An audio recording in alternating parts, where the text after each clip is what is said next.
Adoração, Senhor. Somente o Senhor é digno de toda a honra, toda a glória. Receba, Senhor, nessa manhã. Amém. Bom dia, meus irmãos, graça e paz.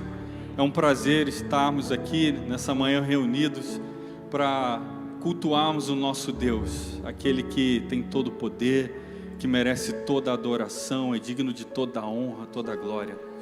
Amém? E eu quero dizer nessa manhã para você, o Senhor tem uma palavra para o seu coração. E a palavra de Deus é o que nos sustenta. E ela entra, e se ela encontrar abrigo no seu coração, então ela se torna fértil e vai dar muito fruto. Quem crê assim? Amém? Vamos fechar os nossos olhos. Pai, nós te louvamos, Senhor, nessa manhã. Te damos glória, te damos honra, porque o Senhor é fiel. Obrigado, Senhor, por mais essa semana que passou. Nós podemos, Senhor, experimentar da Tua fidelidade. Se chegamos até aqui é porque o Senhor nos sustentou. E assim como diz, Senhor, a Tua palavra, porque o Senhor é o meu pastor, de nada tenho falta. Obrigado, Jesus, porque nós podemos, Senhor, estar em pastos verdejantes, em águas tranquilas, Senhor. Apesar das lutas, das aflições, dos sofrimentos, das dificuldades, o Senhor é quem nos guia, e a paz que excede todo entendimento guarda a nossa mente e o nosso coração em Cristo Jesus. Pai, nessa manhã nós te entregamos, Senhor, cada irmão, cada irmã que aqui está, para ouvir a Tua palavra, Senhor. Que as mentes e os corações sejam abertos pelo Teu Espírito, pelo poder que há, Senhor, no Teu nome, e que eles venham, Senhor, se tornar solos férteis, Senhor, nessa manhã, para o louvor e a glória do Teu santo nome. Fala conosco, Senhor. Guarda esse lugar, Senhor. Nos livra, Senhor, de toda distração. Pai, que o Senhor governe aqui, Senhor, nessa manhã. Muito obrigado, Senhor, por tudo, e as nossas palmas te louvam em nome de Jesus. Amém. Amém. Podem sentar. Deus abençoe você que está também aí na sua casa, através dessa transmissão. Amém? Bom, eu queria iniciar aqui dando rapidamente 2 avisos. Eu sei que, como a maioria de vocês já sabem, né, a pastora Beth, ela teve um descolamento de retina e ela precisou passar por um procedimento médico, né? E ela está se recuperando muito bem, graças a Deus, e o nosso pastor Sérgio está lá cuidando dela, né? A sua esposa. E então, por isso, o pastor Sérgio não está aqui hoje. Mas no domingo que vem, nos 2 cultos, às 9h30 e às 7 da noite, ele estará presente para a glória de Deus. Amém? Vamos à palavra do Senhor? Abra, por favor, a sua Bíblia na primeira carta aos Tessalonicenses. Primeira carta de Paulo aos Tessalonicenses, capítulo 4, nós vamos ler dos versos 13 a 18.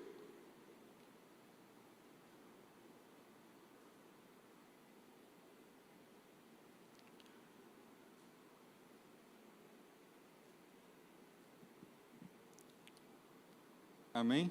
Está sendo projetado aqui também. A versão que nós vamos acompanhar é a NVI, Nova Versão Internacional. Amém? Todos acharam? Bom, o verso 13 diz: Irmãos, não queremos que vocês sejam ignorantes quanto aos que dormem, para que não se entristeçam como os outros que não têm esperança. Se cremos que Jesus morreu e ressurgiu, cremos também que Deus trará, mediante Jesus e com Ele, aqueles que nele dormiram. Dizemos a vocês, pela palavra do Senhor, que nós, os que estivermos vivos, os que ficarmos até a vinda do Senhor, certamente não precederemos os que dormem. Pois dada a ordem com a voz do arcanjo e o ressoar da trombeta de Deus, o próprio Senhor descerá dos céus, e os mortos em Cristo ressuscitarão primeiro. Depois nós, os que estivermos vivos, seremos arrebatados com eles nas nuvens para o encontro com o Senhor nos ares. E assim estaremos com o Senhor para sempre. E o verso 18 diz: consolem-se uns aos outros com essas palavras. Consolem-se uns aos outros com essas palavras. Bom, a maioria de vocês já percebeu que o texto se trata sobre o dia mais aguardado, o dia mais glorioso, o dia que é vamos dizer assim, o ápice, que todo cristão que crê no Senhor Jesus, ele aguarda ansiosamente, que é o dia da vinda do Senhor Jesus. Essa é a promessa que nós temos. Jesus disse: eu vou voltar. Vocês lembram em Atos, quando os discípulos estão acompanhando Jesus ser assunto aos céus, ele subir, e então aparecem anjos e dizem: varões galileus, por que vocês estão olhando para o alto, né, para o céu? Da mesma forma que vocês viram esse Jesus subir, ele descerá, e ele descerá para nos buscar. Essa é a promessa do Senhor. E Tessalonicenses é uma das cartas do apóstolo Paulo que trata sobre o fim, sobre os tempos do fim, é o que é chamado de escatologia. Você vai ver ele trabalhar especificamente aqui nessa carta, na primeira e na segunda, e também ele fala nas cartas aos Coríntios. Bom, aqui você vai ver, né, essa igreja, a igreja de Tessalônica. Onde ficava esse lugar? Que lugar é esse? Tessalônica fica onde hoje é a Grécia, né, a província que tinha, né, a província romana da Macedônia. Eles dominavam aquela região. E Tessalônica era a capital daquele lugar. Então a gente está falando de um povo em meio à cultura grega. E a gente vai ver que isso é importante para o texto que nós acabamos de ler. Você vai ver o início dessa igreja em Atos capítulo 17, quando Paulo ele está na sua segunda viagem missionária. Tá? Ele, Silas ou Silvano, então se você ver alguma versão que diz Silas ou Silvano, é a mesma pessoa. E juntamente com Timóteo, então são esses três. Se você ver lá no primeiro versículo da carta aos Tessalonicenses, você vai ver eu, Paulo, Silas e Timóteo. E ele se refere à carta nós. Então são os três. Em Atos 17, você vai ver o início da igreja de Tessalônica, ela começar em 3 sábados somente. Foi o suficiente para Paulo começar a implantar a igreja em Tessalônica. Paulo tinha o costume de ir primeiro em uma sinagoga judaica. Por que ele ia primeiro na sinagoga? Porque o povo já estava pronto, eles já conheciam a lei, eles já ouviram falar que viria o Messias, então eles estavam aguardando. Paulo então vai convencer pelas Escrituras que Jesus é o Messias. E o texto diz que poucos judeus se uniram a ele, muitos gregos, tementes a Deus, que faziam parte daquela sinagoga, e muitas mulheres de alta posição, mulheres ricas. Então era esse o grupo da igreja de Tessalônica, uma igreja diversificada quanto a judeus e gentios. Gentios, quando você ouvir essa palavra, significa aqueles que não são judeu. Então a igreja começa assim. E Paulo passa por muitas dificuldades até que ele tem que sair fugido de Tessalônica, porque os judeus que não se converteram a Jesus ficaram com inveja, e eles promovem um motim, uma rebelião na cidade, quer dizer, eles incitam a multidão contra Paulo, e ele tem que sair fugido dali. Aí Paulo, então, quando ele está lá em Atenas, ele já seguiu a viagem, ele não conseguiu voltar mais em Tessalônica para visitar como é que os irmãos estão. Eu queria ter notícias. E ele fala, eu desejei ver vocês, mas não foi possível. E então, quando ele está em Atenas, ele envia Timóteo. Timóteo, vai lá e saber da galera como é que eles estão, se eles estão firmes em Jesus. E então Paulo segue a viagem.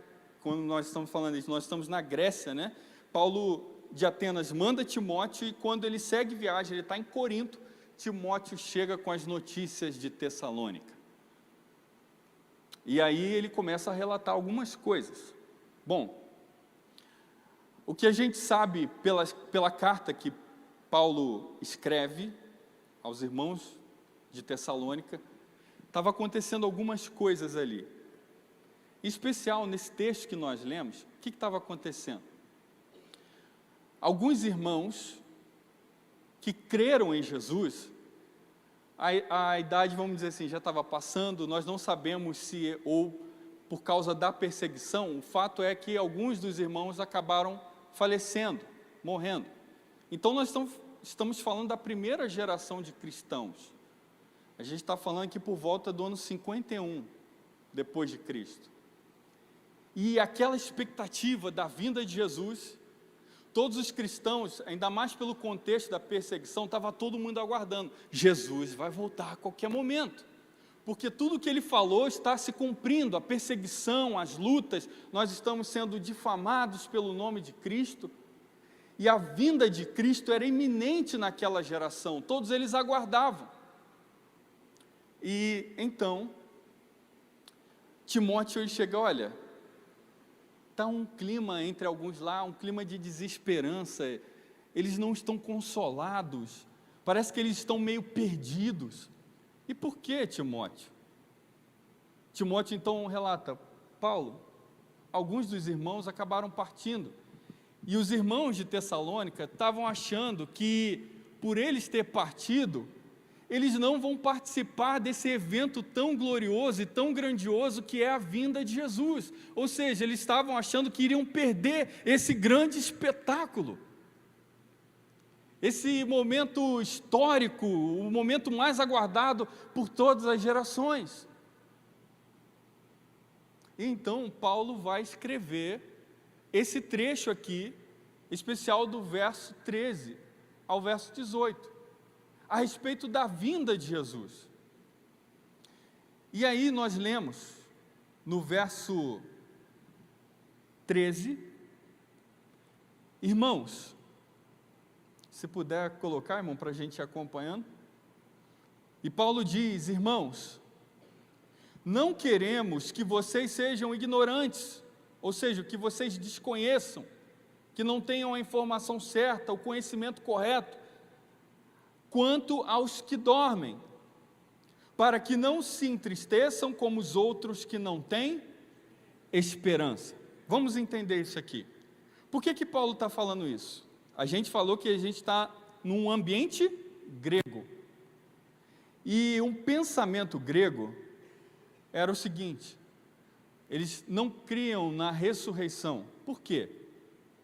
Os gregos, eles tinham um pensamento chamado dualismo. O que é isso? Eles falavam que o corpo, essa carne, osso que você tem, eles falavam que isso é uma coisa muito ruim, que a matéria é má. E o que está dentro de você, o espírito, somente ele é bom. E então, quando eles enxergavam alguém que morreu, alguém que partiu, eles viam como uma libertação de um espírito bom num cativeiro fraco e frágil. Por isso esse pensamento dominava os irmãos, muitas vezes por essa influência do meio que eles viviam. E então, Paulo ele fala o seguinte, irmãos, não queremos que vocês sejam ignorantes quanto aos que dormem. E o que ele está querendo dizer aqui, quanto aos que dormem? O que significa isso, os que dormem? Nós sabemos, pelo contexto, que os que dormem são aqueles que morreram, partiram. Por quê? É porque a pessoa está dormindo? Não, era uma expressão utilizada no mundo da época e até mesmo hoje, se você pensar. Isso não é algo específico dos judeus, mas também é algo que era comum no meio grego, no mundo gentil. Essa expressão, uma expressão, uma figura de linguagem para falar daqueles que partiram. Então, quando uma pessoa que está morta aos olhos daqueles que estão ao redor, enxerga como se ela estivesse dormindo. Então, é uma expressão mais suave para se referir a eles. Então, ele fala: eu não quero que vocês sejam ignorantes quanto aos que dormem. E ele diz no texto, para que não se entristeçam como os outros que não têm esperança. E quem são esses que não têm esperança? Quem são esses que não têm esperança que Paulo está falando? São todos aqueles que não creem no Evangelho, os ímpios, as pessoas que estão no mundo, na perdição. Irmãos, isso é fato quando nós observamos, por exemplo, as mesmas situações que acontecem a um justo e a um ímpio, a diferença como as coisas ocorrem. Eu vou explicar melhor. Quando acontece algo, né? Por exemplo, o justo também bate de carro, o ímpio também. O justo passa por dificuldades, o ímpio também. Eclesiastes é muito claro, porque ele diz que todos aqueles que estão debaixo do sol, eles são sujeitos a essas coisas. Mas a diferença é que as coisas caminham bem para o justo, mesmo que aos olhos dos homens não vá. E então, o que nós entendemos é que nós temos, apesar das dores, apesar das perdas, dos sofrimentos, nós temos algo chamado esperança. Nós passamos por algo recente, não lembro quantos de vocês estavam, mas quando estávamos no velório do nosso amado irmão Sinésio, aquele coro cantando e louvando ao Senhor, e aquele som invadindo todo o memorial. Irmãos, olha quando um cristão perde um ente querido. Isso não isenta a gente do luto, da dor, do sofrimento. É como se estivesse perdendo parte de nós, mas isso logo vai se misturando com a esperança chamada Jesus Cristo, e nós sabemos que o nosso amanhã está com Ele.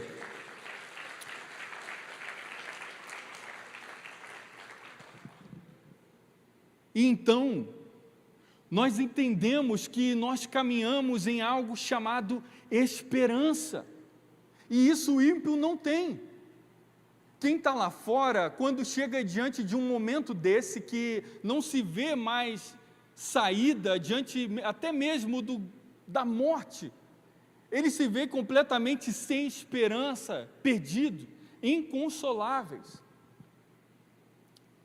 E eu me recordo das palavras do profeta Isaías, no capítulo 57, nos versos 20 e 21, que diz: os ímpios, porém, são como o mar agitado, incapaz de sossegar, cujas águas expelem lama e lodo. Não há paz para os ímpios, diz o meu Deus. O que ele está dizendo com isso? Que o ímpio é como um mar agitado. O mar nunca para, está sempre naquela agitação, sempre naquele mesmo ritmo acelerado, e nunca para. Se você for às 3 horas da madrugada, no mar ele está da mesma forma, as ondas batendo. E o ímpio que anda sem esperança, ele está agitado por aí, ele não consegue ter descanso no seu coração. Enquanto aqueles que creem no Senhor Jesus têm a sua esperança fundamentada e firmada nele. Irmãos, isso é sustentado pelo alicerce que é Jesus, e essas colunas, esses pilares que sustentam essa esperança, está relatado no verso 14.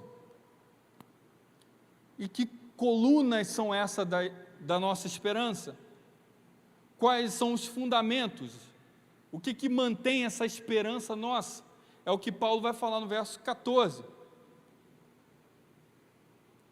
E aqui ele diz: se cremos, que Jesus morreu e ressurgiu. Quem crê? Amém. Se cremos que Jesus morreu e ressurgiu, cremos também, ou seja, isso está atrelado, um vínculo, não tem como separar. Se cremos que Ele morreu e ressurgiu, cremos também que Deus trará, mediante Jesus e com Ele, aqueles que nele dormiram. Glória ao Teu nome, Jesus. Se cremos que Jesus morreu e ressurgiu, automaticamente nós cremos que Jesus também trará aqueles que nele dormiram. E aqui estão os pilares da nossa esperança, da nossa fé. Isso é o Evangelho. O Evangelho consiste em que Cristo morreu pelos nossos pecados e Ele ressuscitou ao terceiro dia. E o Evangelho é o poder de Deus em Cristo Jesus. Então, qualquer esperança que não é fundamentada no Evangelho verdadeiro, o que Paulo, escrevendo a Timóteo, chama a Tito de sã doutrina, qualquer esperança que é fundamentada em coisas terrenas, em coisas que são superficiais, em coisas dessa vida, não são capazes de sustentar a sua esperança em uma hora da tribulação. Por isso, o que Paulo quis dizer com aqueles que nele dormiram? Então nós entendemos que dormir é quando a pessoa partiu. E o que quer dizer no Senhor, nele dormiram? Irmãos, se vocês buscarem, vocês vão encontrar correntes teológicas que andam por um caminho que não é o que a Bíblia diz. Dizem que estão no estado de inconsciência aqueles que no Senhor partiram. Mas nós não podemos ficar com aquilo que homens dizem, nós temos que ficar com o que a palavra de Deus diz. E a palavra de Deus diz, João capítulo 11, vocês sabem que quando Jesus foi ressuscitar, Lázaro, ele disse palavras muito poderosas, grandiosas.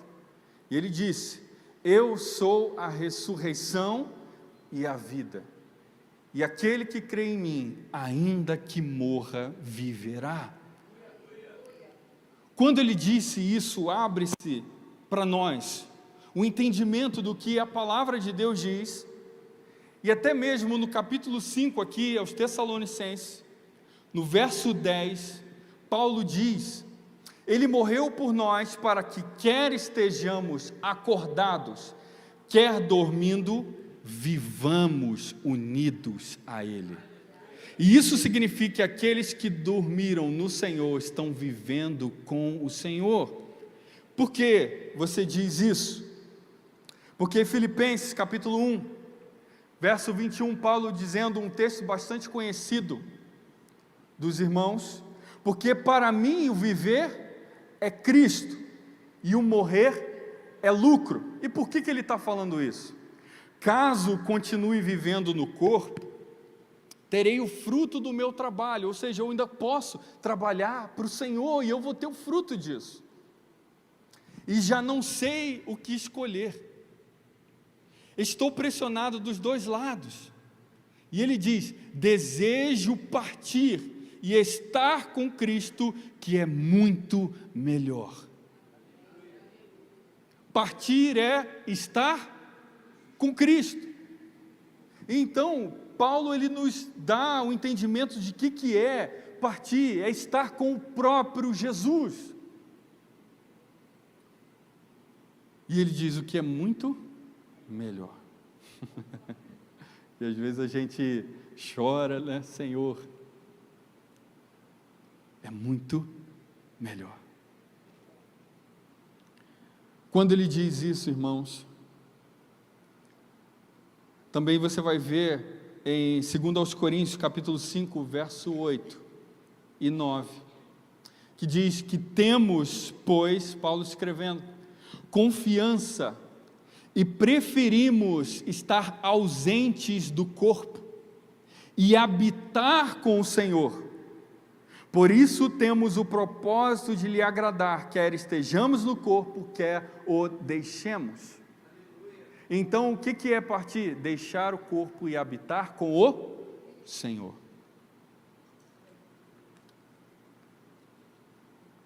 Romanos capítulo 14, versos 8 e 7. Pois nenhum de nós vive apenas para si, e nenhum de nós morre apenas para si.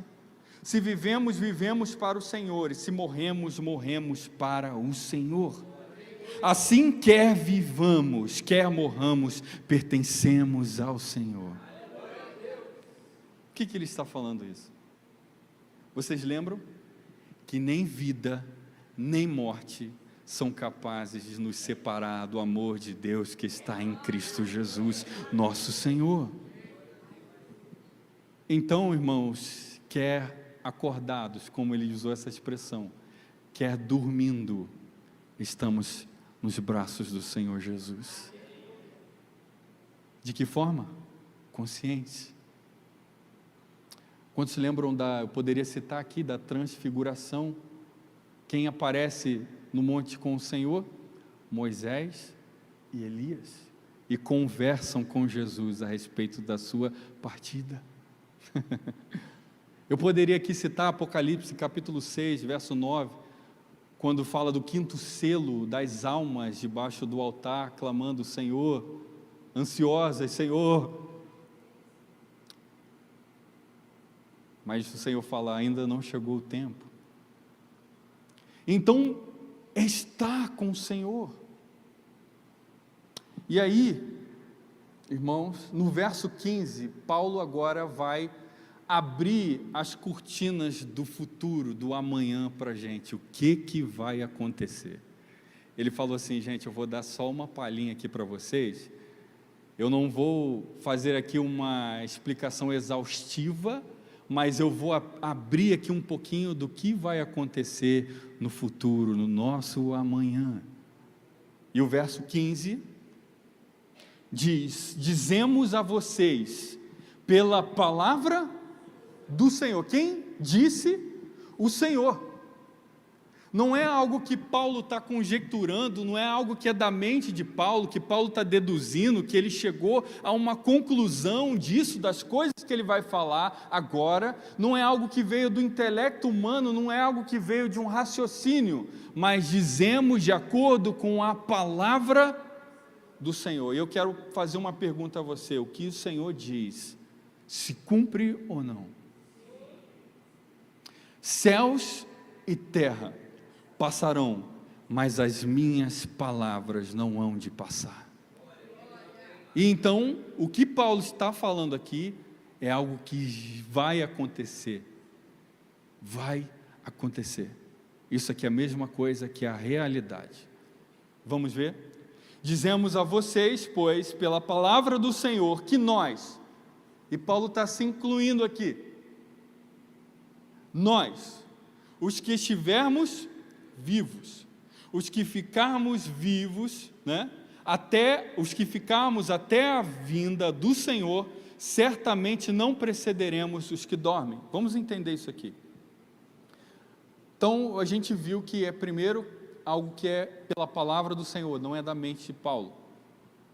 E quando ele diz que aqui, nós, os que estivermos vivos, os que ficarmos até a vinda do Senhor, o que Paulo estava dizendo é que, gente, eu também espero a vinda do Senhor enquanto eu estou vivo, no corpo.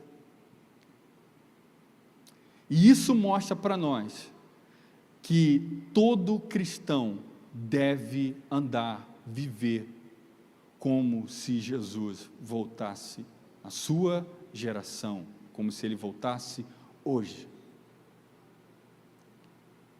Isso nos leva a um estado de mente, uma renovação da mente, para que vivamos em um estado de preparo.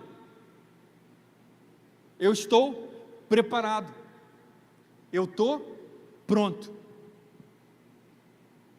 Quando você vai viajar e você vai pegar um ônibus, dá tempo de você arrumar a mala?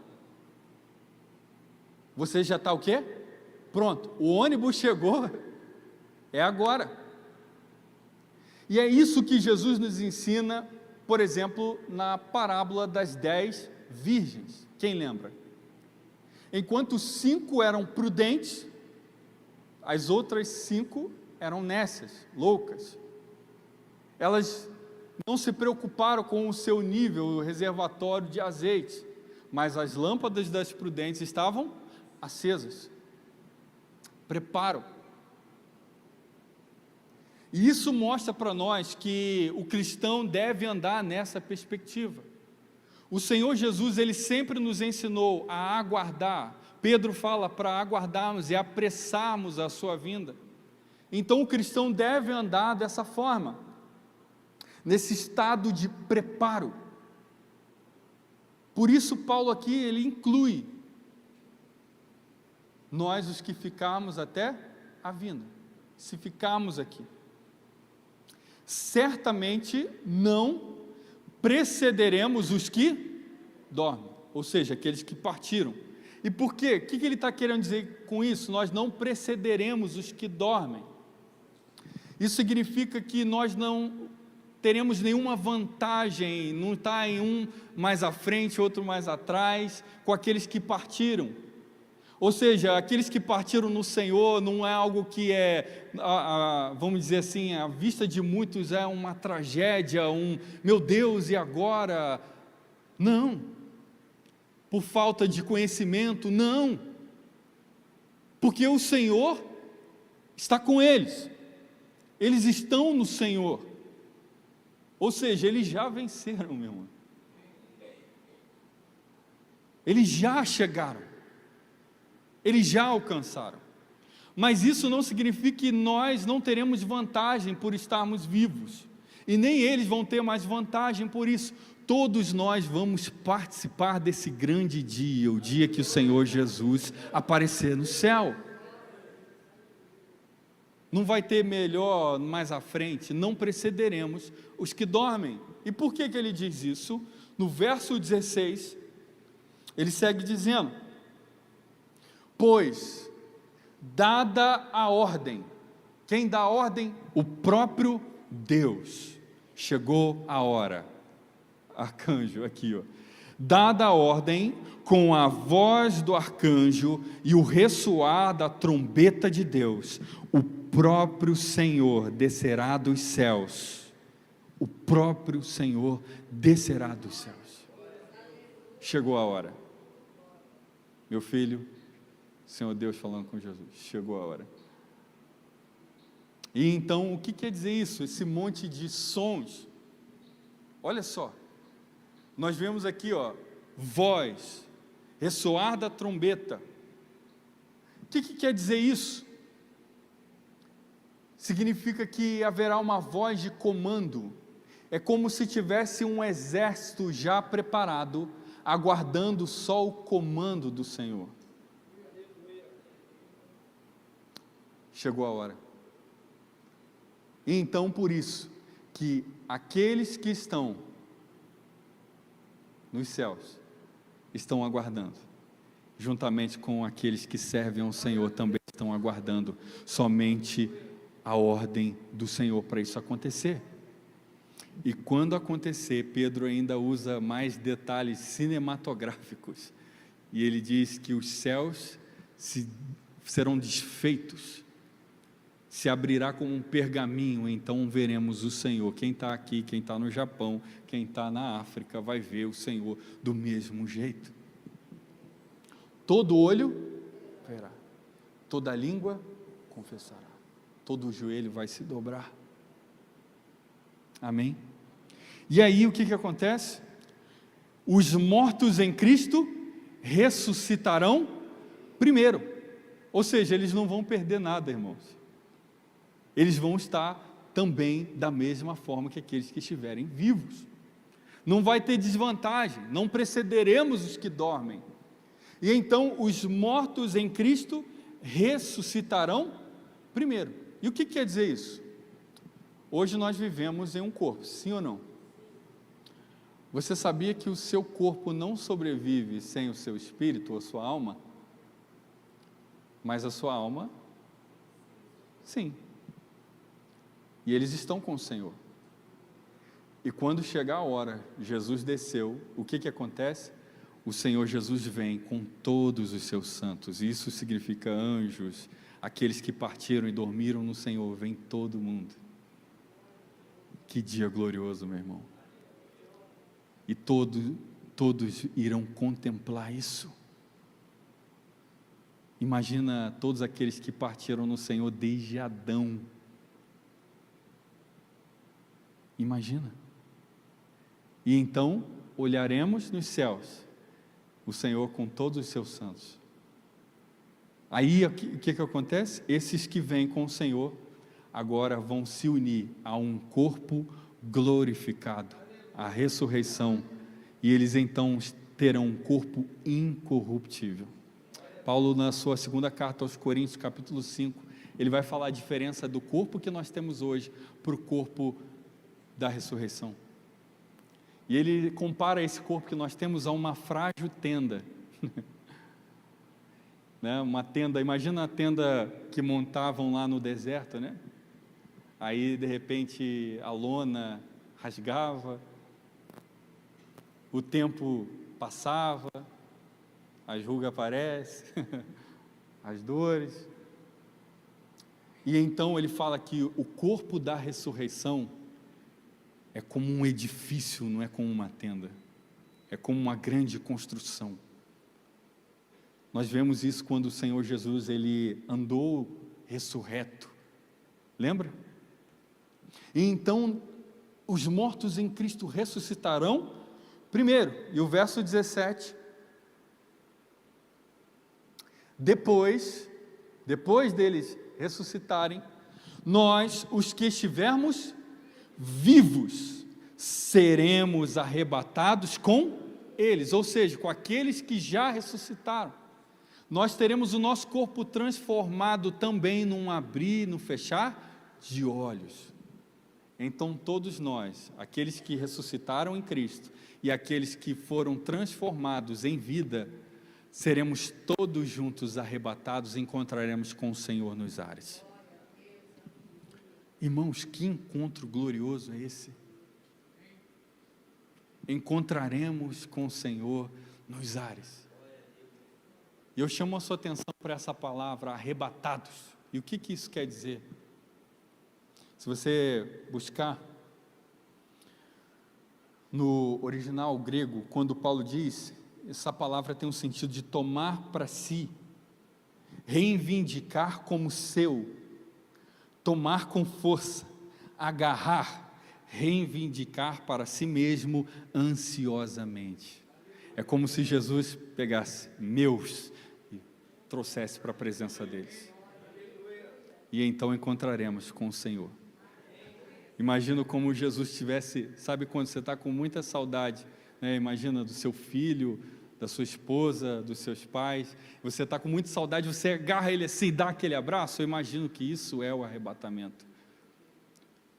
Agarrado com força, puxado para si, reivindicar ansiosamente. E estaremos, e o texto diz, e assim estaremos com o Senhor para sempre. Olha lá. E assim estaremos com o Senhor para sempre. E aí, irmãos, todos os nossos porquês foram respondidos. Não vai ter mais dor, nem sofrimento, e Ele enxugará dos nossos olhos todas as lágrimas, porque as primeiras coisas já passaram, e agora estaremos com o Senhor para todo sempre. E o motivo, ele diz no verso 18: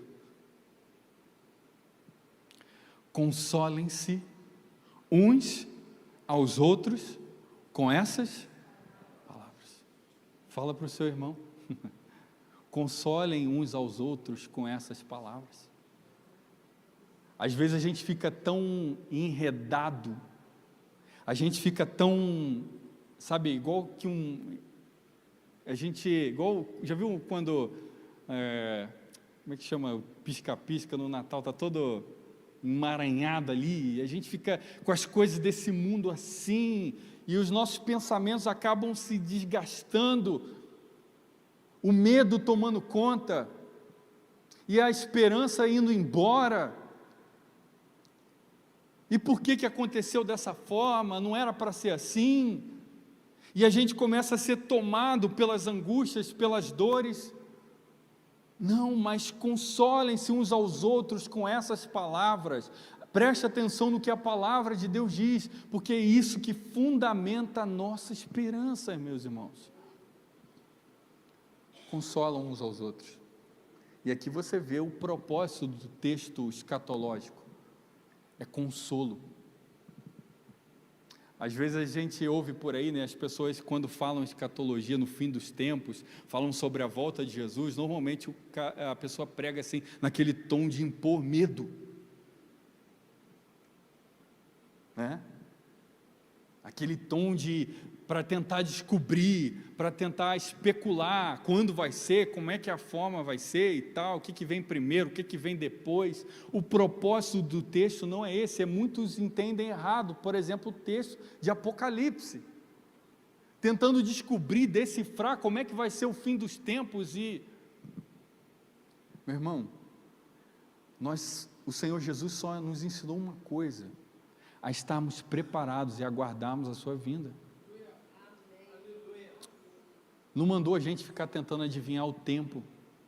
E você vai encontrar diferentes correntes teológicas por aí, vai fazer um nó na tua cabeça. E há muitos debates, infelizmente, que levam irmãos a se alterarem um com o outro. Está vendo como o propósito do texto não é esse? É trazer consolação. Jesus vai voltar. E a nossa esperança está nele. E então eu entendo que as leves e momentâneas tribulações que eu passo aqui não hão de se comparar com a glória que em nós há de ser revelada. Entendeu? Por isso, se puder projetar, irmão, só para a gente ler rapidamente aqui, no próximo capítulo, esse é o último verso, capítulo 5, é só avançar mais um versículo, capítulo 5, verso 1.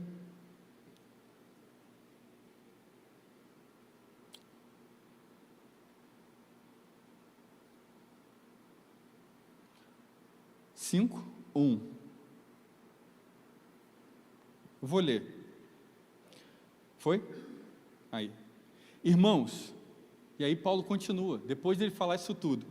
Quanto aos tempos e épocas, não precisamos, porque Jesus mandou a gente ficar com isso? Irmão, não importa se o café vem primeiro, o leite vem depois, ou se o leite vem primeiro e o café vem depois. Tem gente que gosta do feijão por baixo, o arroz por cima. Tem gente que gosta do... como é que eu falei? Ao contrário. A questão é mandar para dentro. A questão é que nós estamos preparados para a vinda do Senhor. Não se preocupa como que vai ser, você precisa se preocupar com aquilo que a palavra de Deus revela. E ela nos manda estarmos alertas, preparados, como as 5 virgens prudentes. Então não preciso escrever, irmãos, para vocês. E o verso 2. Pois vocês mesmos sabem, porque o próprio Jesus falou, perfeitamente que o dia do Senhor virá como um ladrão à noite. 3. Quando disserem paz e segurança, lembra? Como nos dias de Noé, comiam, bebiam, casavam-se e davam-se em casamento. O que quer dizer isso? Rotina, vida normal. O dia que Jesus voltar vai ser um dia comum. Você vai sair para trabalhar, você vai tomar café, é um dia comum. Mas é de repente. E aí, Quando disserem paz e segurança, a destruição virá sobre eles. Quem? Sobre os ímpios. De repente, como as dores de parto a mulher grávida. Tem como impedir de nascer? Não. E de modo nenhum escaparão do Senhor. Amém? Então são os ímpios. E o verso 4. Mas vocês, irmãos, não estão nas trevas, para que esse dia os surpreenda como ladrão. Olha só isso. Que texto glorioso, quando diz que para nós não vai ser como um ladrão. Quem aqui espera a visita de um ladrão, irmãos? Se você, aí ele manda um WhatsApp para você, olha, estou pensando em passar aí às 7h30, mas se eu atrasar um pouquinho, às 7h40 eu estou brotando aí. Por favor, deixa a porta aberta, o cadeado destrancado. Tem algum segredo no carro? É isso aí. Mas para nós, esse dia não vem como ladrão, porque nós esperamos esse dia. Nós aguardamos ansiosamente esse dia. E esse dia pode chegar de duas formas, irmãos. Ou o Senhor Jesus vem, ou nós partimos ao encontro dele. A questão é estar com o Senhor. Não vai ter vantagem nem desvantagem daqueles que partiram ou aqueles que estiverem vivos. Nós lemos isso no texto. Mas esse dia não virá como ladrão para nós. E o verso 5. Mas vocês todos são filhos da luz, filhos do dia. Não somos da noite nem das trevas. Isso eu não preciso nem explicar para vocês. E o verso 6. Portanto, não durmamos como os demais, mas estejamos atentos e sejamos sóbrios. Então abre o teu olho, se prepara hoje, dá tempo ainda de comprar azeite, e é de graça. Amém? E o verso 7. Pois os que dormem, dormem de noite. E aqui ele não está falando no sentido de morte, tá? Cada palavra ela tem que estar dentro do seu contexto. Então nós entendemos à luz do contexto sempre os versículos.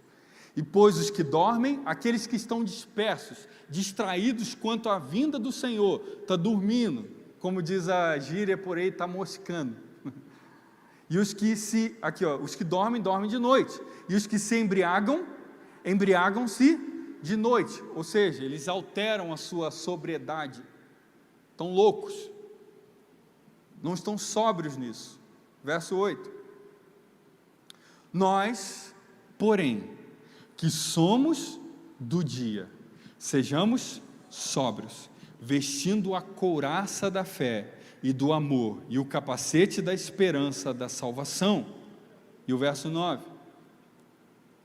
Paulo gostava de usar esse exemplo de soldado, né? É porque é guerra, irmãos. A gente não está nesse mundo a passeio. A gente não está nesse mundo para andar distraído, dormindo. Não. O exemplo que ele usa para a igreja é guerra.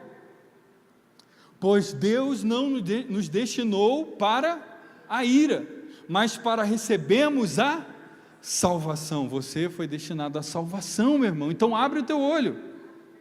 Por meio de nosso Senhor Jesus Cristo. E o verso 10. Ele morreu por nós, para que, quer estejamos acordados, e aqui está falando no sentido de vivo ou já partiu. Ele morreu por nós, para que, quer estejamos acordados, quer dormindo, vivamos unidos a Ele. Glória a Jesus. Amém? E acabou meu tempo aqui. Amém, meus irmãos? Então, consolem uns aos outros com essas palavras. Conhece alguém que está passando por um momento difícil? Um luto? A dor? A falta de esperança? Console com essas palavras. A gente não pode esperar aquela pessoa, né, vir até um culto, o pastor pregar. Não, é você, meu irmão. A igreja vai cuidando um do outro. A gente vai e consola o nosso irmão. Meu irmão, olha onde está a nossa esperança, meu irmão. Você está com os olhos vidrados nisso aqui.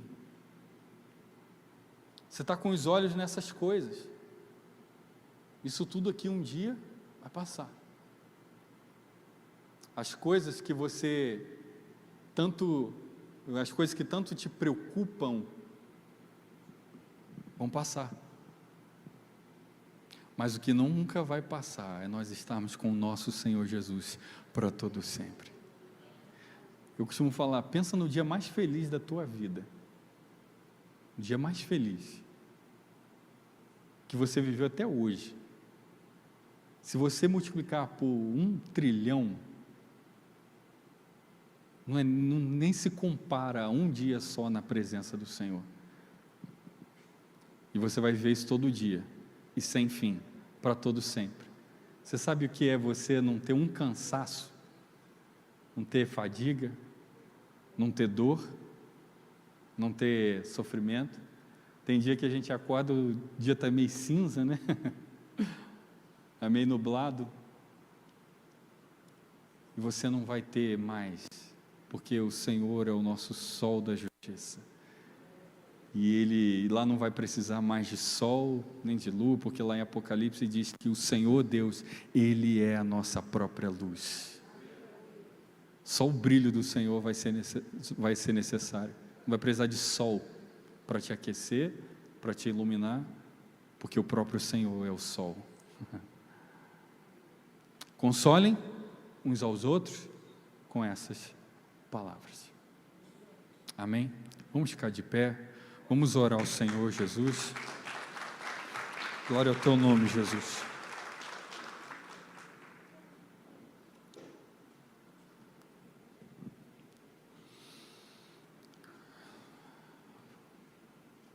Para aqueles que estavam andando, dormindo,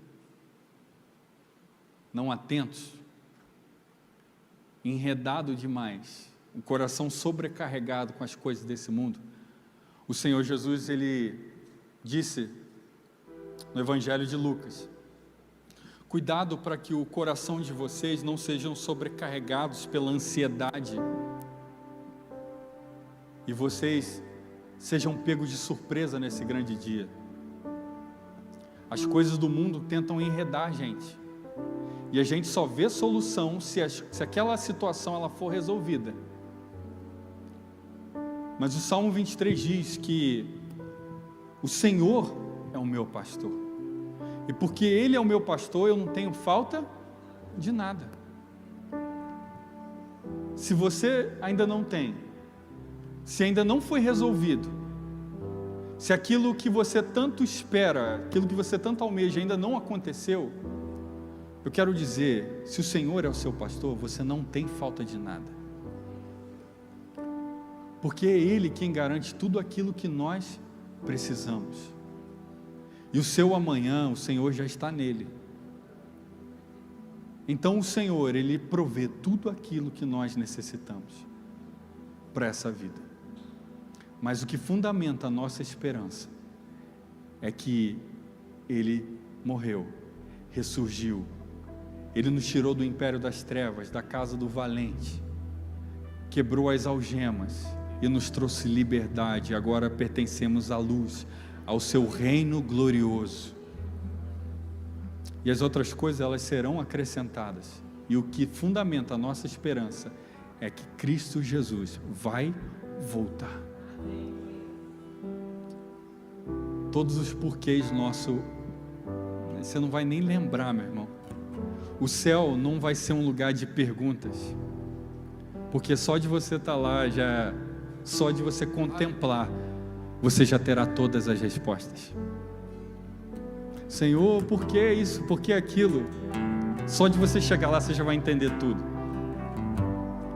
Por isso, o Senhor, Ele te convida a você andar sóbrio, a você se posicionar, pôr a tua casa em ordem, a colocar os seus pensamentos nele, a esquecer as tribulações, a esquecer essas coisas que são transitórias e colocar os seus olhos naquilo que é eterno.